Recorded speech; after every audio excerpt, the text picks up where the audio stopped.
Hey guys, welcome to this week's Riveting Art video. And today I am joined by my great friend, Garnett Williams. Hello, hello. G-Dog in his house, you know what No. That is a throwback of a sentence if I've ever heard it. I'm pretty sure that one was included in our little music video we made, our song about mac and cheese. I'm pretty sure it said like G-Dog's in his house at some point in there. Maybe not. You said a lot of things in that video. Yeah, a lot of them were auto-tuned. That was the best part of the video, in my opinion. It was transcendent. That video is still up on Garnett's channel, so definitely go check out his stuff. He makes animations. He's got music. I did just release a new album. Hey, yeah.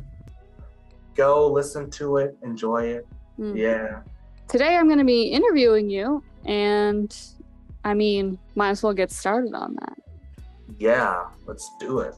So I think the first thing I want to know, well, I already know all this stuff, but the first thing I would like to clarify for our audience here is, can you tell me a little bit, what is your exact degrees, your education? Can you kind of sum that up? Yeah, my degrees, I've got a bachelor's in graphic design, 4 years for all you youngins. I don't actually know your age demographic, but yeah, my bachelor's, I got a bachelor's in graphic design, and I also have a master's in education, which I just finished. What made you choose to get a master's, let alone in like education, as opposed to like pushing through with graphic design? Well, they don't have any sort of master's in graphic design around here. I would have had to go out of state. Now, granted, to like Illinois, so it's like not actually that crazy far. But you know, after roughly 4 to 5 years in college, I was kind of like, I kind of just want to start a career. But then also I graduated in 2020, so you know, I couldn't do anything. So you're like, might as well. What's 2 more years? Get a master's. Well, there's a lot that went into getting a master's. I throughout my whole time in college, getting my bachelor's, I was like, should I be a teacher? Especially since I was coaching the whole time. And the closer I got to being a senior, I was like, I feel like I'm less worried about getting a job, and I'm more worried about not seeing any of my like players keep growing. And so I always wondered if I should be a teacher or not. But then, you know, 2020 happened and no jobs were popping up for any sort of design work. But like the one job that did pop up was an elementary art teacher position at the school district that I work at. And, you know, I was kind of going through a mental state. And so I was like, that's a sign, you know, things aren't really working out for me. But the thing that I thought I should do has now actually opened up an opportunity for me. I was like, maybe I should get a master's in teaching. And then even if I don't want to become a teacher, I could pair it with graphic design and maybe find a job within that space. I find a lot of art careers are weirdly just like wherever the universe took me. It's like all of a sudden you get a calling and it's like, boop. So let's talk a little bit about your animations and stuff. So you ended up not getting an animation degree, but it's something you've always been studying and passionate about. So can you tell me a little bit about growing up, kind of where those early inspirations were, and then kind of like how that led to where you are now?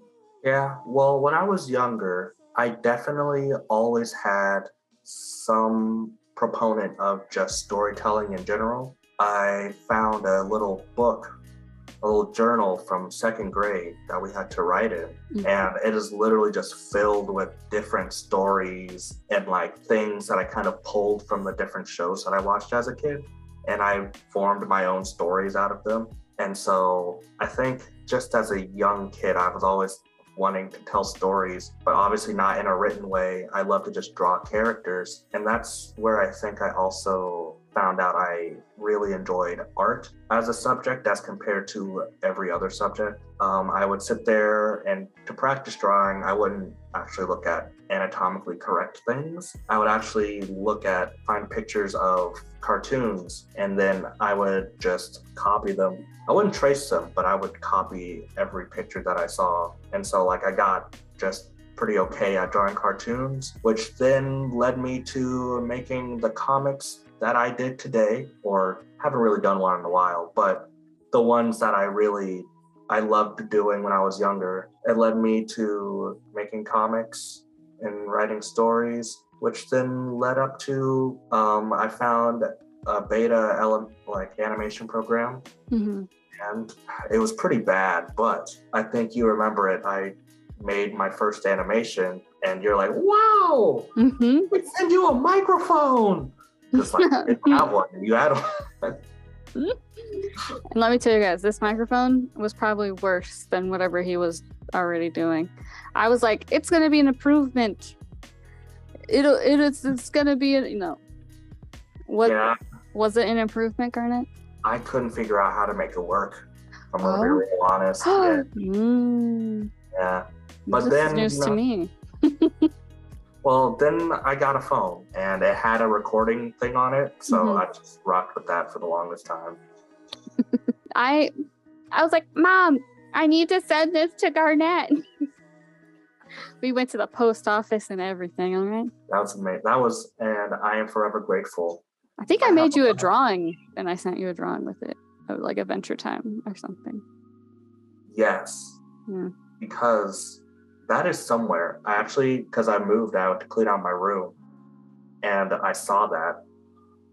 I forgot which box I put it in because I'm overly sentimental. I didn't remember what it came with, but you just reminded me that it came with the microphone. It came with the microphone. Yeah, I gotta thank you for my interest in cartoons, because I was always kind of like I see a thing, I draw a thing kind of person. And I still kind of am like that even with my cartoons. Like most of my cartoons and things are inspired by like life and actual events as opposed to like a storytelling. It's like storytelling in a different way. Yeah. And I don't think I would have even been doing these cartoons if I hadn't met you, because I was like, oh, it's so cool. He's making these comic books and stuff on lined school paper and stapling it together. I want to do that too. Yeah, like the first cartoons I ever drew were like when we were hanging out in middle school. And look at me now. I got a whole cartoon animated thingy sort of on my YouTube channel right now about my first period. Yeah. Would not have happened without you, Garnett. Hey, man. I gotta give support to the people who give me the biggest support. And you've always been a big support, so I gotta. Yes. Number one fan right here. Yes. Well, maybe number two after Alex, because I realized that she knew all the words to all your songs, and I was like, wow, I'm a fake fan. I don't know, man. She is the only one. So can you tell me a little bit about your creative process, like from start to finish, when you're like, I'm going to make something, and then like, do you have any like kind of habits or not necessarily rituals? I don't see you as that kind of person who's like, I need my tea at a perfect 100 degrees, and then the window must be open at 6:54, But do you have any like little things like, oh, you come up with the ideas in a certain way or anything like that, or is it kind of crazy? Let me know. It is kind of crazy. Honestly, you started talking about rituals. I'm also a pretty sporty guy, and I've sort of been in a little bit of a rut, but now that I'm thinking about it, maybe I do need to get into more ritualistic things to really put me in a better direction to keep working on stuff. Just because right now I'm in a creative rut, starting a new career, whatever, I'm just struggling a little bit. But generally, when I'm working on things. If I'm doing something I really like if I have a whole new idea for a story, then what generally happens is I do a lot of pacing. Mm-hmm. I get like a ball or something to squeeze, maybe something to toss around.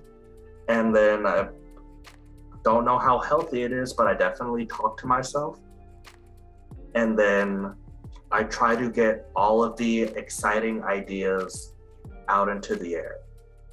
Because once I get the exciting ideas out, now I have more like drive to get to the exciting ideas. Because I know I have to make a foundation first. So like after I get my exciting ideas out, get it all laid out on like a map on the board, I will get my ideas out on the board. And then after that, I start laying the groundwork. Who's the main character? Roughly who's the main character first. I think of the main character, and then after the main character, I typically want to move on to other characters, but I also think of the gimmick. Most things I make all tend to revolve around some form or another of a gimmick. A gimmick doesn't just mean like, what's the theme? What's the main thing that I'm going to market this around? Sometimes if I'm thinking of like educational, new educational apps or something I might want to try to create, then the general idea is, what is the way I'm going to connect with an audience? How do I what connect? separates you from the other things, right? Yes, because generally most things have been made before. I don't want to feel like I have to create something just completely original. I also like to think of like, how can I make something different or better? Something that's already there, how can I make it different or more interesting for somebody like myself? What would I have liked as a kid? And then after I figure that out, then it's just a lot of brainstorm. The struggling, the drawing, the creating things. But yeah, I'm a big brainstorm person, so that's always the most fun part for me. And then after that, it's just doing it. I find little times here and there. How I work is I just work in sporadic little moments where I get to actually sit and think for my own self. Any like final thoughts or advice for like young growing artists that you want to throw out there? Something like you wish you knew.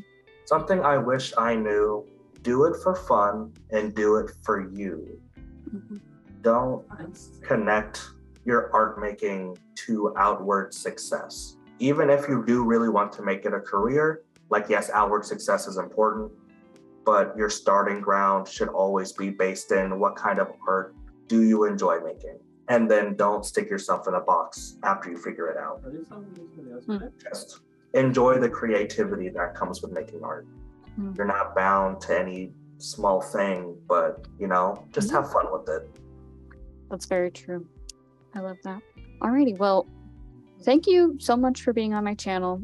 I've been wanting to make a video with you for so long, but we happen to live like 8 hours apart, roughly. But I'm happy that we actually cut out the time and did this.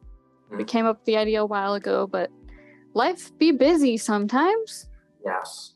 Oh my goodness. But here we are, and hopefully we can do more collabs in the future now that we kind of got the flow of it.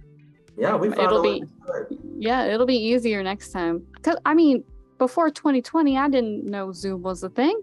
Exactly. And you can record in it. What? Thank you so much again. And we made a video on Garnett's channel as well. Can you tell us all of your social media handles that you are comfortable with sharing? Instagram, WillyHams_10. I might have to change that name at some point, but that's my Instagram, YouTube channel, Apple Cider Studios. Come be a little Appleseed, come grow. Technically, I have a TikTok. Garnett Williams. Mm-hmm. And then if you want to find anything else, obviously I got all my links Yeah. within my socials. And they'll be in the description as well. So thanks, guys, and I hope to see you guys all in my next video. Goodbye.